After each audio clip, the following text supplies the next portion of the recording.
Guys, andito ako sa National ngayon.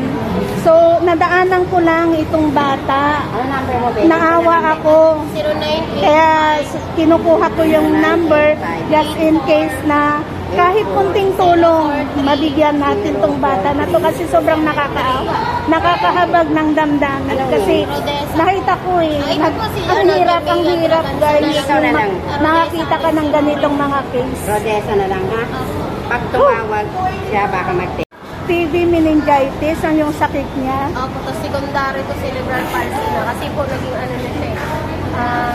Yung kanyang sakit niya is naging komplikado. Saan siya nakatira? At dyan po kami ngayon sa Batasan Hills po.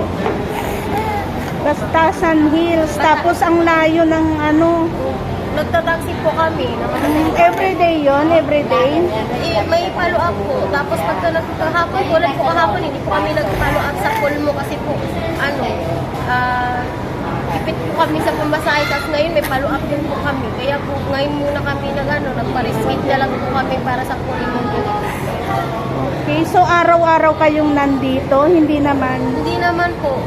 Nung sa pulmo kasi po ako kahapon, para po yun sa kanya sa baga talaga. Depende po kasi sa doktor, ma'am, kasi po may ninachat si doktor sa amin na ganito ganyan, balik kayo this day ganyan na date ganito. Ibalik kami dapat kahapon nga na yung 19, hindi kami bumalik. Pwede ko bang makuha yung number mo just in case tatawagan kita? Kasi baka matulungan kita, ha? Opo, ma'am. Okay, sige. Matulungan ka na din yung number.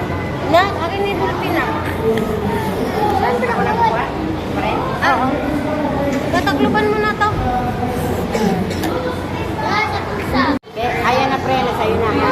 So, antayin mo yung tawag ko, ha? Opo, ma'am. Dasolano Thrillers po. Po? Isang maliit na charity work lang po ito. Okay. Salamat, ma'am. Nandito po Baka kayo. sakali kung ano man ang maibigay namin para sa anak mo, ha? Salamat po, ma'am. Okay. Salamat po. Thank you. Bye-bye.